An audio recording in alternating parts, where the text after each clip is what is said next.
রোজকার রান্নার থেকে আজকের রেসিপি ইলিশ মাছের মাথা দিয়ে চিড়া দিয়ে ঘন্ট।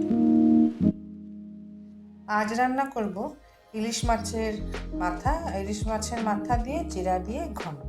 তো তাতে লাগবে ইলিশ মাছের মাথা নিয়েছি, আলু নিয়েছি, তেজপাতা, চিড়া আর গোটা জিরা। তো এই দিয়ে আজ রান্না করব ইলিশ মাছের মাথা চিড়া ঘন্ট। তো ইলিশ মাছের মাথাটাকে আমি এইভাবে 4 টুকরা করে কেটে ছোট ছোট করে কেটে তারপরে ভাজবো। তো এখন আমরা রান্না শুরু করি।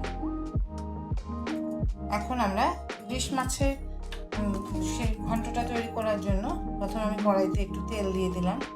তেলটা গরম হোক, তাতে আমি চিড়াটা ভাজা করে নেব। তেলটা গরম হয়ে গেছে,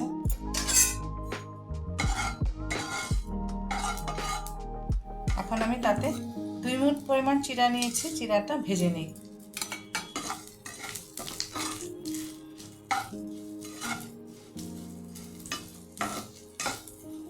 চিড়াটা ভেজে নিই। এই আমাদের চিড়াটা ভাজা হয়ে গেছে, এখন আমি চিড়াটা উঠিয়ে নিই।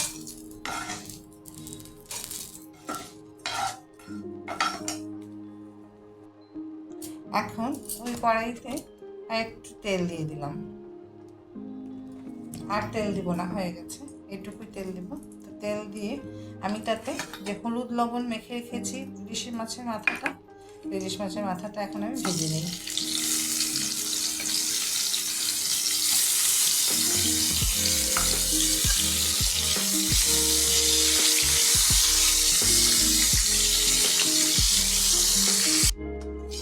এই আমাদের ইলিশ মাছের মাথাটা ভাজা হয়ে গেছে, এখন তুলে নেব। ইলিশ মাছ তো বেশি ভাজতে হয় না, কড়া করে না ভাজলেও হয়। তো মিডিয়াম ভাজা হয়েছে, এখন আমি এটাকে তুলে নেব। তাতে আমি দিয়ে দিব আলু।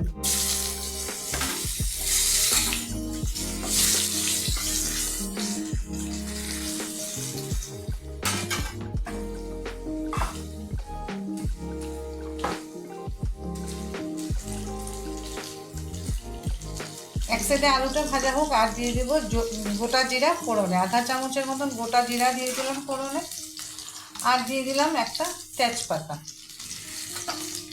দিয়ে আমি আলুটা ভালো করে ভেজে নিই। আলুটা মোটামুটি ভাজা হয়েছে, এখন আমি তাতে দিয়ে দেবো লবণ, স্বাদ মতন লবণ, আর দিয়ে দিব আধা চামচের একটু বেশি হলুদ দিয়ে আমি আলুগুলি সিদ্ধ হওয়ার জন্য একটু জল দিয়ে দিলাম, দিয়ে আলুটাকে একটু সিদ্ধ করে দিই। কেন ইলিশ মাছের মাথা বেশিক্ষণ সিদ্ধ করতে লাগবে না। তো আলুটাতে একটু জল দিয়ে হলুদ লবণ দিয়ে ঢাকা দিয়ে রাখি, আলুটা একটু সিদ্ধ হোক। এখন দেখি আলুটা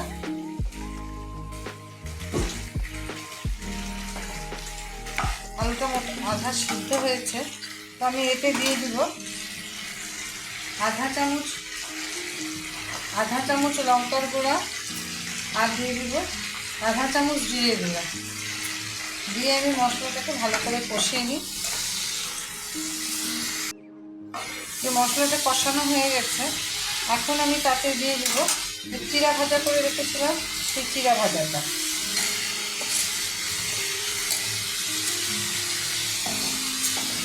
দিয়ে আর খানিকক্ষণ কষিয়ে নিই।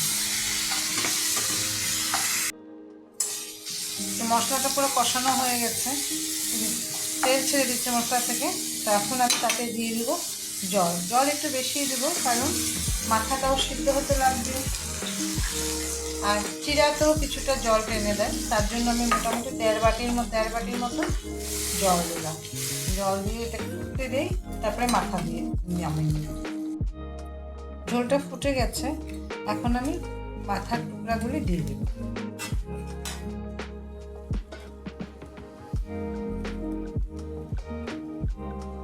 দিয়ে মিডিয়াম আছে সিদ্ধ হতে দিই, যতক্ষণ না আলু আর মাথা সেদ্ধ হয়। এখন ঢাকনাটা খুলে দেখি, আমাদের